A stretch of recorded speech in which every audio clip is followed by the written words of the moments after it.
கர்த்தருடைய நாமம் மகிமைப்படுவதாக. ஆண்டவருடைய விலையேறப்பெற்ற நாமத்தினால் மீண்டும் ஒரு முறை கர்த்தருடைய வசனத்தின் வாயிலாக உங்களை சந்திப்பதில் மிகுந்த மகிழ்ச்சி.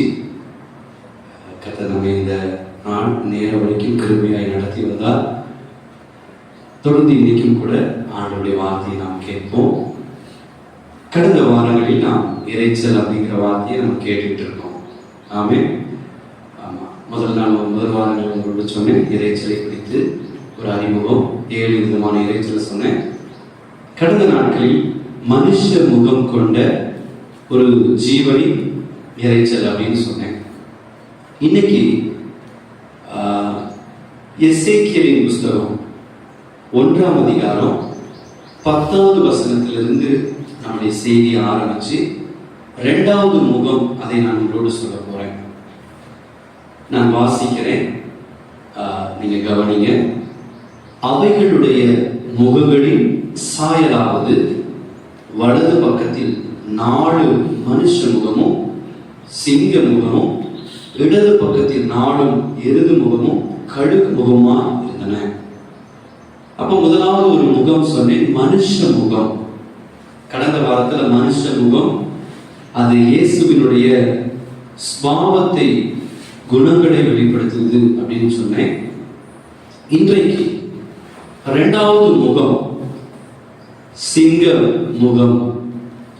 சிங்க முகம் கொண்ட ஒரு ஜீவனை குறித்து, அந்த சிங்க முகம் கொண்ட ஜீவன் செட்டைகளை அடிக்கும் போது ஒரு இறைச்சல் வருகிறது. அந்த இறைச்சல் என்ன அப்படிங்கிறத நாம கவனிக்க போறோம். ஆமென். சரி, இந்த சிங்க முகம் அப்படின்னு சொன்ன உடனே நமக்கு நிறைய வசனங்களை நாம் கவனிக்க முடியும். உங்களோட 1-2 வசனத்தை மட்டும் சொல்றேன். ஆண்டவர் இஸ்ரவேல் ஜனங்களை வனாந்தரத்துல கோத்திரங்களாக 3 கோத்திரங்களாக ஆண்டவர் பாளையம் இறங்க சொன்னார். நடுவில் ஆசரிப்பு கூடார், வலதுபுறத்தில் 3 கோத்திரங்கள், எதிர்புறம் 3 கோத்திரங்கள், இடதுபுறம் 3 கோத்திரங்கள், பின்புறம் 3 கோத்திரங்கள். அப்போ 12 கோத்திரங்கள் நடுவில் ஆசரிப்பு கூடார இருக்குது.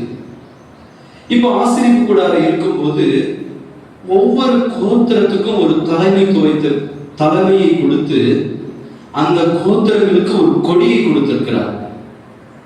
ஒவ்வொரு கோத்திரங்களுக்கும் ஒரு கொடி இருக்கு. சிங்க முகம் அப்படின்னு சொல்லும் போது எனக்கு நினைவுக்கு வந்த ஒரே ஒரு கோத்திரம் என்னாகமம் 10ஆம் அதிகாரம் 5ஆம் வசனத்தை வாசிங்க. நீங்கள் அவைகளை பெருந்துணியாய் முழங்கும் போது கிழக்கே இறங்கியிருக்கிற பாளையங்கள் பிரயாணப்பட கடவது. அவைகளை நீங்கள் 2வது பெருந்துணியாய் முழக்கும் போது தெற்கே இறங்கி இருக்கிற பாளையங்கள் பிரயாணப்பட கடவது. சரி, நான் வாசிக்கிறேன், நான் சொல்லி முடிக்கிறேன். இந்த பகுதி முழுக்க நீங்க படிச்சாதான் புரியும். நீங்க கவனிங்க. இந்த கிழக்கு பகுதியில 3 கோத்திரங்கள் கூடாரம் போட்டிருக்காங்க. இசக்கார், யூதா, செபுலூன். இந்த 3 கோத்திரத்தார்கள் கூடாரம் போட்டிருக்கும் போது இசக்கார், யூதா, செபுலூன் இவர்களில் கர்த்தர் இந்த கிழக்கு பகுதியில யூதாதான் தலைமை ஏற்று இந்த பகுதிக்கு லீடரா இருக்கணும் அப்படின்னு சொல்லி யூதாவை ஆண்டவர் ஏற்படுத்துகிறார். அப்படி யூதாவை ஏற்படுத்திய பிறகு இந்த யூதா கோத்திரத்துக்கு ஒரு கொடியை கொடுக்கிறார். அந்த கொடியில் ஆண்டவருடைய ஸ்தோத்திர ஒரு அற்புத ஒரு ஜீவன், சிங்க முகம் கொண்ட ஜீவனை யூதா கோத்திரத்துக்கு கர்த்தர் கொடுக்கிறார். கிழக்கு இருக்கிற இந்த யூதா கோத்திரம் புறப்படும் போது, இவர்கள் 3 கோத்திரமும் புறப்படும் போது இந்த முதல் கோத்திரம் யூதா எழுப்பி சிங்க கொடியை உயர்த்தி பிடிச்சுக்கிட்டு அவர்கள் பிரயாணம் பண்ண வேண்டும். இந்த பிரயாணத்துல இந்த யூதா கோத்திரம் முதல்ல புறப்பட்டு போக காரணம் என்னன்னா, இந்த கொடிக்கு மேல ஒரு சின்னம், ஒரு உருவம் பொறிக்கப்பட்டிருக்கிறது. அது என்ன? ஒரு சிங்க முகம் கொண்ட ஒரு ஜீவன். வெளிப்படுத்தின விசேஷம் 5ஆம் அதிகாரம் 5ஆம் வசனத்துல படிக்கிறோம், இந்த சிங்கம் யார் என்றால் கர்த்தராகிய இயேசு கிறிஸ்துவே, நம்முடைய யூதா கோத்திரத்து. வாசிங்கமா. அப்பொழுது மூப்பர்களில் ஒருவன் என்னை நோக்கி, யாரை? யோவானை நோக்கி, நீ அழ வேண்டாம், நீ அழாத, இதோ யூதா கோத்திரத்து சிங்கமும் தாவீதின் வேருமானவர் புஸ்தகத்தை திறக்கவும் அதன் 7 முத்திரைகளையும் உடைக்கவும் ஜெயம் கொண்டிருக்கிறார். அங்க ஒரு வார்த்தையை படிக்கிற, நீ அழ வேண்டாம், யூதா கோத்திரத்து சிங்கம். அல்லேலூயா. அன்னைக்கு என்ன ஆகும்? 10ஆம் அதிகாரத்துல யூதா கோத்திரத்துக்கு கொடுக்கப்பட்ட சின்னம் எதுனா சிங்க கொடி. இந்த சிங்க கொடி, இந்த சிங்க உருவம் பொறிக்கப்பட்ட இந்த கொடி புறப்படும் போது இந்த 3 கோத்திரம், ஸ்தோத்திரம், யூதா, செபுலோன், ஸ்தோத்திரம், இசக்கார், இந்த கோத்திரங்கள் அப்படியே வரும்போது இந்த 3 கோத்திரமும் உயர்த்தி பிடிக்கிற இந்த கொடி என்ன சொல்லுதுன்னா, எங்களுக்கு முன்பாக கடந்து வருகிறவர், நடந்து போகிறவர், அவர் யூதா கோத்திரத்து சிங்கம், எங்கள் கண்ணீரை எல்லாம் துடைப்பார். நாங்கள் அழ வேண்டிய அவசியம் இல்லை. அவர் ஸ்தோத்திரம் சிங்கமாய் எல்லா வல்லமையும் கீழடக்கி அவருடைய கர்ஜனை சத்தத்துக்கு முன்பாக எல்லா வல்லமைகளையும் அடக்கி ஆடுவார். அவர் ஜெய கிறிஸ்து, அவர் ஜெய வேந்தன், அவர் ஆளுகை செய்கிறவர் என்பதை நிரூபிக்கும் வண்ணமாக இந்த சிங்க முகம் ஸ்தோத்திர அடையாளமாக இருக்கிறது. அப்படியானால் இன்னைக்கு நாம் கவனிக்க போகிறது, இந்த சிங்க முகத்தை உடைய ஜீவன் அது தன் செட்டைகளை அடித்து அடித்து அசையும் போது அது சொல்லுகிற சத்தியம் என்னவென்றால், கர்த்தர் ஆளுகை செய்கிறவர், கர்த்தரே ஜெயவேந்தன், அவர் எப்பொழுதும் ஜெய கிறிஸ்துவாய் ஜெயவேந்தனாக இருக்கிறார் என்பதை இந்த சிங்க முகம் நமக்கு சொல்லுகிறது. வேகமாய் இந்த யூதா கோத்திரத்து சிங்கமாகிய இயேசு எப்படிப்பட்டவர் என்று ஒரு சில வசனங்களில் இருந்து சிங்கத்தினுடைய குணங்களை வைத்து இந்த நாளில் நாம் தியானிக்க போகிறோம். ஒரு சில குறிப்புகளை நான் உங்களோடு சொல்லுகிறேன், நீங்கள் கவனியுங்கள். முதலாவது ஆமோஸின் புஸ்தகம் 3ஆம் அதிகாரம் 7ஆம் 8ஆம் வசனத்தை நீங்கள் வாசிங்க. கர்த்தராகிய ஆண்டவர் தீர்க்கதரிசிகளாகிய தம்முடைய ஊழியக்காரருக்கு தமது ரகசியத்தை வெளிப்படுத்தாமல் ஒரு காரியத்தையும் செய்யார். 8வது வசனம், சிங்கம் கெர்ச்சிக்கிறது, சிங்கம் கெர்ச்சிக்கிறது, யார் பயப்படாதிருப்பான், யார் பயப்படாதிருப்பான். கர்த்தராகிய ஆண்டவர் பேசுகிறார், கர்த்தராகிய ஆண்டவர் பேசுகிறார், யார் தீர்க்கதரிசனம் சொல்லாதிருப்பான். அங்க சொல்ற வார்த்தை, சிங்கம் கெர்ச்சித்தா யாரா இருந்தாலும் பயப்படதான் வேண்டும். கர்த்தர் பேசினால் தீர்க்க தரிசனங்கள் உரைத்துதான் ஆக வேண்டும். நான் முதல் பகுதியை சொல்கிறேன். ஆமோஸ் 3:8 சிங்கம் கெர்ச்சிக்குமானால் அங்கு இருக்கிற எல்லா வல்லமைகளும் எல்லா ஜீவராசிகளும் அந்த சத்தத்துக்கு முன்பாக பயந்துதான் ஆக வேண்டும். நான் சொல்கிறேன், ஆண்டவருக்கு மகிமையாக, ஆண்டவருடைய கிருபையினால் கர்த்தராகிய இயேசு யூதா கோத்திரத்து சிங்கமா இருக்கிறார். நம்முடைய தேவன் அவர் எழுந்து கெர்ச்சிக்கும் போது, சத்தமிடும் போது எந்த வல்லமையும் நமக்கு விரோதமாக எழுப்பி யுத்தம் செய்ய முடியாது. மந்திரமோ செவினையோ அல்லது மனுஷ வல்லமையோ அதிகாரமோ அல்லது பாதாள வல்லமையோ பூமியில் இருக்கிற வல்லமையோ எதுவானாலும் நம்முடைய கர்த்தராகிய தேவன் நமக்கு பின்பாக நின்றோ முன்பாக நின்றோ வலதோ இடதோ எந்த பக்கம் நின்று கெர்ச்சிக்கிறாரோ அந்த சத்தம் போகிறதுக்கு முன்னமே சத்துருக்கள் சத்தம் இல்லாமல் அடங்கி போவார்கள். அல்லேலூயா. உங்களுக்கு விரோதமாய் ஒரு வழியாய் வருவான் என்றால் 7 வழியை தேடி வழியே இல்லாமல் சிதறுண்டு விழுந்து அவன் ஓடி போவான். உங்களுக்கு விரோதமாக உருவாக்கப்படுகிற எந்த ஆயுதமும் வாய்க்காதே போகும். உங்களுடைய சத்துருக்களின் பிடரியை கர்த்தர் அவர் இந்த நாட்கள் அவர் உடைக்க போகிறார். நான் நம்புகிறேன், இந்த கோத்திரம் யூதா கோத்திரம் கைகளில் உயர்த்தி பிடிச்சிருக்கிற ஒரு கொடி, அது யூதா கோத்திரத்தின் சிங்கம் நம்முடைய கர்த்தராகிய இயேசுவின் ஆளுகை வெளிப்படுத்துகிறது. அப்படியானால் இன்னைக்கு ஸ்தோத்திரம், உங்க ஜீவியத்துல கர்த்தர் ஆளுகை செய்ய விரும்புகிறார். நம்முடைய ஊழியத்துல கர்த்தர் ஆளுகை செய்ய விரும்புகிறார். நம்முடைய வாழ்க்கையில எல்லா பகுதிகளிலும் கர்த்தர் ஆளுகையை அவர் நிரூபிக்க போகிறார். எந்த வல்லமையும் நம்மளோட ஸ்தோத்திர ஆளுகை செய்ய ஆண்டவர் விட மாட்டார். இன்னைக்கு நான் நம்புகிறேன், நம்ம இதுவரைக்கும் பாவ வல்லமைகள் ஆளுகை செய்திருக்கும் என்றால், பாவ வல்லமைகளை கர்த்தர் ஆளுகை செய்யாதபடிக்கு தம்முடைய பரிசுத்தத்தை ஆளுகை செய்ய கர்த்தர் கட்டளையிட போகிறார்.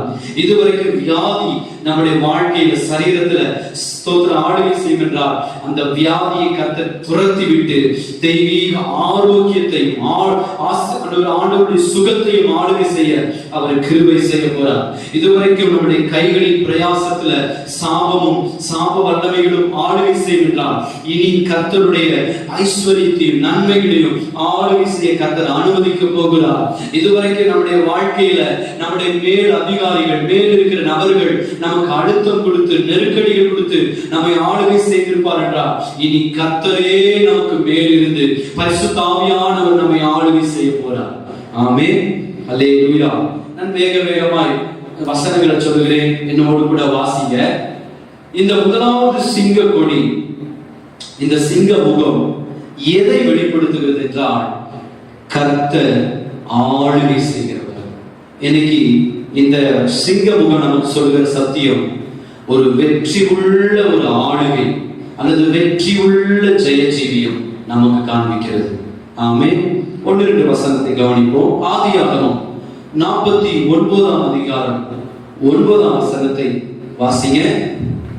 யூதா பாலசிங்கம், யூதா பாலசிங்கம், நீ இறை கவர்ந்து கொண்டு ஏறி போனாய். கவனிங்க, யூதா பாலசிங்கம் அவன் என்ன செய்வான்? அவனுடைய வாயில என்ன இருக்குமா?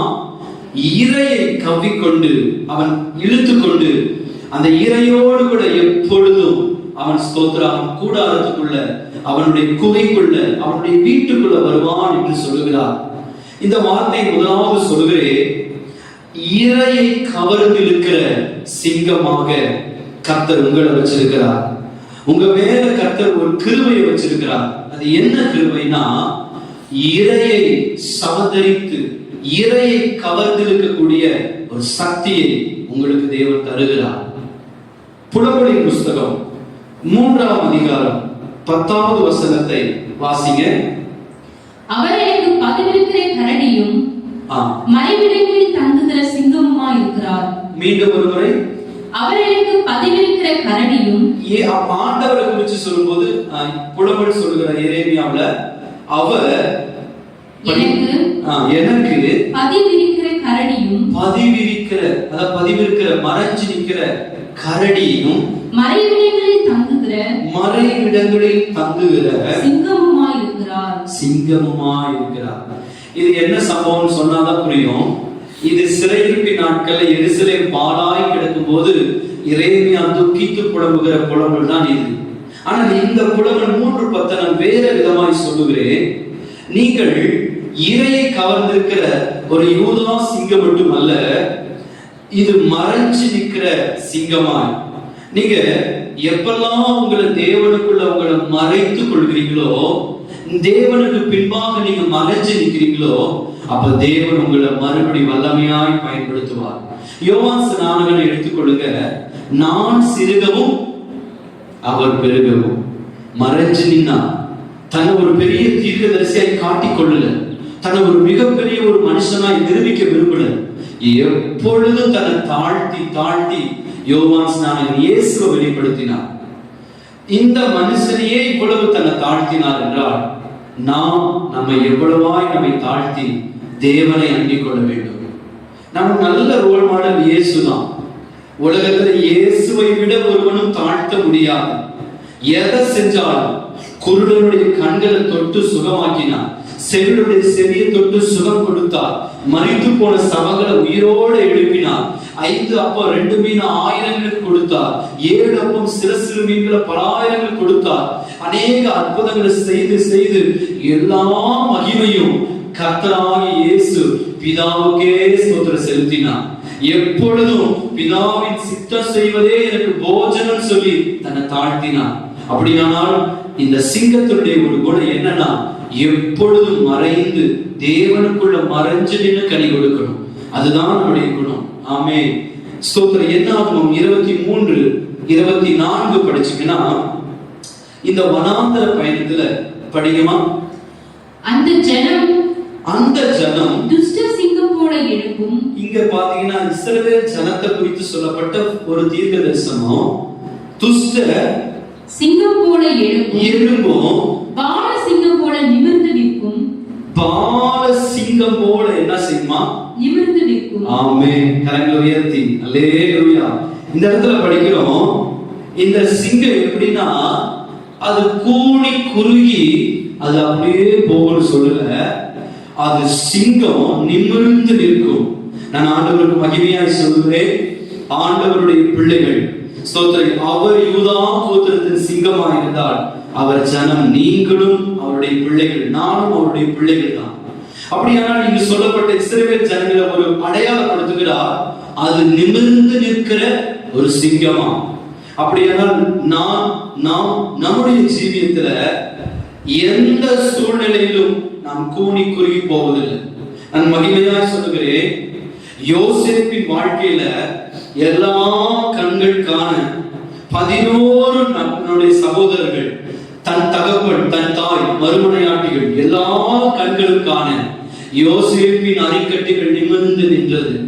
யோசேப்பின் அரிக்கட்டுகள் ஒரு நாள் தாழ விழுந்து கிடக்கல. அது ஸ்தோத்திரம் எந்த ஒரு சுவரோடு கூட ஒட்டி சாஞ்சி நிக்கல, மாறாக அது நிமிர்ந்து நின்றது. ஸ்தோத்திரம் 18 வருஷங்கள் எவ்வளவேன்னு நிமிரக்கூடாத ஒரு கூனியை போல அந்த ஸ்தோத்திர யோசேப்பு அப்படி நிக்கல, அவர் நிமிர்ந்து நின்றார். இன்னைக்கு நீங்க ஸ்தோத்திரம் நிமிர்ந்து நிற்கிற சிங்கமாய் கர்த்தர் உங்களை வைப்பாராக. நம்ம ஏன் நிமிர முடியலைன்னா, சங்கீதத்துல தாவீது சொல்கிறார், நமது பாவத்தினாலும் அக்கிரமங்களினாலும் நாம் நிமிர முடியலேன்னு எழுதுகிறார். இன்னைக்கு நீங்க நிமிர்ந்து நிற்க போறீங்க. உங்களுடைய வாழ்க்கையில எந்த இடத்துல யாருக்கு முன்னாடி தலை குனிஞ்சு வெட்கப்பட்டு கூனி குறுகினீங்களோ அந்த நபர்களுக்கு முன்பாகவே கர்த்தர் வலுக்கட்டாயமாய் பலவந்தமாய் அழைத்து கொண்டு போய் அவங்க கண்களுக்கு முன்பாகவே உங்களுக்கு ஒரு ஸ்தோத்திர பந்தி ஆயத்தப்படுத்தி உங்க தலை எண்ணெயால் அபிஷேகம் பண்ணி உங்களுடைய வாழ்க்கையை நிமிர்ந்து நிற்க வைக்க போகிறார். ஆமென். அல்லேலூயா. ஸ்தோத்திரம். என்னாகமத்தின் புஸ்தகத்துல இந்த நிமிர்ந்து நிற்கிற சிங்கத்தை கவனிச்சோம். 2 சாமுவேல் 1:23 அங்க ஒரு வார்த்தையை நாம் கவனிக்கிறோம். படிங்க. உயிரோடு இருக்கையில் சவுலும் யோனத்தானும் பிரியமும் இன்பமாய் இருந்தார்கள். மரணத்திலும் பிரிந்து போனதில்லை. மரணத்திலும் அவர்களை பிரிக்க முடியல. கழுகுகளை பார்க்கிலும் வேகமும் சிங்கங்களை பார்க்கிலும், அந்த வார்த்தையை கவனிச்சீங்களா? சிங்கங்களை பார்க்கிலும் பலமுள்ளவர்களாய் இருந்தார்கள். சிங்கத்தை விட ஒரு பலமுள்ள ஒரு கூட்டமாய் தாவீது அந்த கில்போவா மலையில சவுலுடைய சரீரத்தை பார்த்து துக்கித்து, அந்த யோனத்தானுடைய சரீரத்தை பார்த்து துக்கித்து புலம்புகிற பாடல், ஒரு புலம்பலின் ஒரு ஆராதனை. அது சபத்தை வச்சுக்கிட்டு கண்ணீரோடு பாடுகிறார். சிங்கத்தின் பலத்தை விட நீங்க பலமா இருந்தீங்களே, இன்னைக்கு உங்க பலம் எங்க போச்சு அப்படின்னு நான் சொல்லுகிறார். இன்னைக்கு நான் மறுபடியும் சொல்லுகிறேன், ரட்சிக்கப்பட்ட நாட்கள் இல்ல, அந்த ஆதியில நம்ம பெற்றுக்கொண்ட சந்தோஷம், ரட்சிக்கப்பட்ட நாட்கள்ல நம்ம பெற்றுக்கொண்ட அந்த அபிஷேகம், கிருபை வரங்கள் இன்னைக்கு எங்க போனது? சவுல் அந்த யோனத்தான் பிரேதமாய் கிடக்கும் போது தாவீது புலம்புகிறாரே, சிங்கத்தை விட பலமுள்ளவர்களா இருந்தீங்களே, இன்னைக்கு உங்க பலம் எங்க போச்சு? ஒரு ஸ்தோத்திரம், ஒரு மனுஷனை கண்டு, ஒரு எதிரியை கண்டு நீங்களே உங்களுடைய ஜீவனை மடித்துக் கொள்வதற்கு காரணம் என்ன? உங்க பலம் இல்லாம போனதுக்கு என்ன காரணம் சொல்லி புலம்புகிறார். இன்னைக்கு நான் மறுபடியும் சொல்லுகிறேன், கர்த்தர் உங்களை பலமுள்ள சிங்கமாய் கர்த்தர் வைப்பாராக. உங்க பலவீனம் எதுவா இருந்தாலும் உங்க பலவீனத்தை தேவ சமூகத்துல சொல்லிட்டா போதும். இந்த தேவ சமூகம் உங்க பலவீனத்தை எல்லாம் தேவன் தனக்கு எடுத்துக்கொண்டு ஸ்தோத்திரம் அவருடைய பலத்தை உங்களுக்கு தந்து பராக்கிரமசாலியாய் அனுப்புவார். ஆமே. பலமுள்ள சிங்கமாய் கர்த்தர் வைப்பாராக. இறுதியாக நீதிமொழிகள் 30ஆம் அதிகாரம் 30ஆம் வசனத்தை வாசிப்போம். அவையாவன மிருகங்களில் சௌரியமானதும் ஒன்றுக்கும் பின்னடையாததுமாகிய சிங்கமும். அல்லேலூயா. மறுபடி படிங்க. மிருகங்களில் சௌரியமானதும் ஒன்றுக்கும் பின்னடையாததுமாகிய. அந்த வார்த்தை தான் ஒன்றுக்கும். மறுபடி சொல்லுங்க. ஒன்றுக்கும் பின்னடையாததுமாகிய சிங்கம். என்னதான் நடந்தாலும் நடக்கட்டும், என் முன் வச்ச கால, என் விசுவாசத்துல தொடங்கின தொடக்கத்தை நான் எதற்காகவும் நான் பின்னோக்கிய கால வைக்க மாட்டேன். நான் காலை காணானுக்கு நேரம் வச்சுட்டேன்னா என் கால், என் இருதயம், என் சிந்த, என் எண்ணங்கள் எல்லாம் காணானுக்கு நேரம் தான் ஓடும். ஒரு அடி கூட எகிப்துக்கு வைக்க மாட்டேன். இன்னைக்கு நான் உங்ககிட்ட சொல்ற வார்த்தையை கவனிங்க. அநேக நேரங்களில் நாம செய்யற காரியத்தை தான் ஆவியானவர் சொல்லுகிறார். என்ன சொல்லுகிறார்? அநேக காரியங்கள் உற்சாகத்துல, அநேக காரியங்கள் பரவசத்துல செய்யணும். கர்த்தருக்கு அப்படி செய்யணும், கர்த்தருக்கு இப்படிலாம் கொடுக்கணும், ஊழியத்துக்கு அதை செய்யணும், ஊழியக்காரங்களுக்கு அதை செய்யணும், ஊழியங்களை தாங்கணும். எதெல்லாம் நம்ம உற்சாகமா நம்ம செய்ய தொடங்கினோமோ நாளடைவுல அந்த உற்சாகங்கள் குறைந்து காணப்படுது. கர்த்தருக்காக வைராக்கியமா நிக்கணும்னு நினைக்கிறோம். இரவு நேரத்துல விழித்திருந்து செவிக்கணும், வேதத்தை பழங்கால நின்று வாசிக்கணும், உபவாச ஜபங்கள், கர்த்தருடைய ஆலயத்தினதை எதுவும் தவறாம ஜெபிக்கணும், ஆண்டவருக்காக திறப்புல கையை உயர்த்தி பல மணி நேரம் ஜெபிக்கணும், எப்பொழுது ஸ்தோத்திரம் பண்ணணும், எப்பொழுது வாயத்திலிருந்து விசுவாச அறிக்கையிடணும், எப்பெல்லாம் ஸ்தோத்திர நேரம் கிடைக்குதோ அப்பெல்லாம் ஆத்துமாதாயம் செய்யணும், எப்பெல்லாம் சூழ்நிலைகள் சந்தர்ப்பம் கிடைக்குதோ அப்பொழுது கர்த்தருக்காக எதையாவது செய்யணும்னு நாம் துடித்த அந்த துடிப்பு இன்னைக்கு குறைந்து, சின்ன காரியங்கள், நம்ம ஜெபங்கள் கேட்கப்படல, விண்ணப்பம் கேட்கப்படல அல்லது தாமதமாகுதுன்னா நம்மளுடைய ஸ்தோத்திர ஓட்டம் அப்படியே பின்வாங்கி சோர்ந்து போகிறது. இன்னைக்கு நான் உங்களுக்கு முன்வைக்கிற வார்த்தையை கவனிங்க.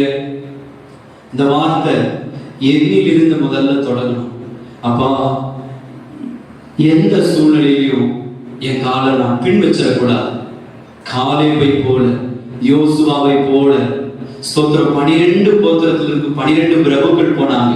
ஆனா 2 கோத்திரத்தின் பிரபுக்கள் மட்டும்தான் எதற்கும் பின்னடையாத சிங்கத்தை போல அவர்கள் முன்னோக்கி ஓடினார்கள்.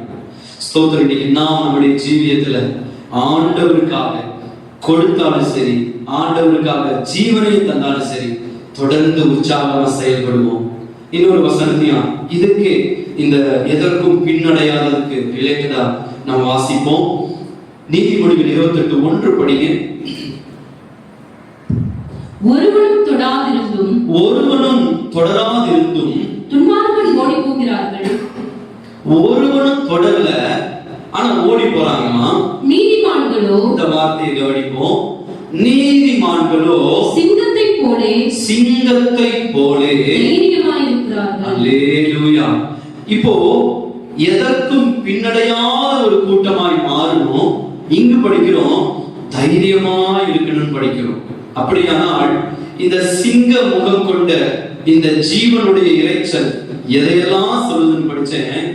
அது இறையை கவர்ந்து இருக்கிற ஒரு ஸ்பாவம், தேவனுக்குள் நம்மை மறைத்துக் கொள்ளுகிற ஸ்பாவம், நிமிர்ந்து நிற்கிற, எதற்கும் பின்வாங்காத தைரியம் கொண்ட இப்படிப்பட்ட நல்ல ஸ்பாவங்களை இந்த சிங்கமுகம் வெளிப்படுத்துகிறது. இந்த சிங்கமுகம் ஒரு வெற்றியை, ஆளுமையை நமக்கு நினைப்பூட்டுகிறது. இந்த நாட்கள்ல நாம் ஒரு நிமிஷம் கண்களை மூடி தலைகளை தாழ்த்தி ஜெபிக்க போறோம். அப்பா,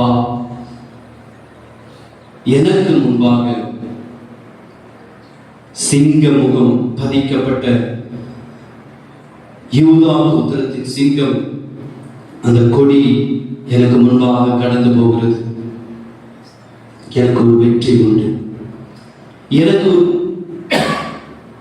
ஆளுகை உண்டு. இந்த நாட்களில் நமக்கு தேவன் நல்ல ஆளுகை தரப்போகிறார். பாவத்தின் மேல், சாபத்தின் மேல், மரணத்தின் மேல், தரித்திரத்தின் மேல், வியாதியின் மேல், கஷ்டங்களின் மேல், சத்துருவின் வல்லமைகளின் மேல் நமக்கு ஒரு ஜெயத்தை தரப்போகிறார். பிதாவே, இந்த நாளிலும் உமக்கு வாயாக நின்று உங்க வார்த்தையை உங்க பிள்ளைகளுக்கு சொல்ல ஆண்டவர் எனக்கு கிருபை தந்ததுக்காக நன்றி. எல்லா மகிமையும் உமக்கே செலுத்துகிறோம். நீர் பெருக, நான் சிறுகணும். இயேசுவின் நாமத்தில் பிதாவே, ஆமென். God bless you.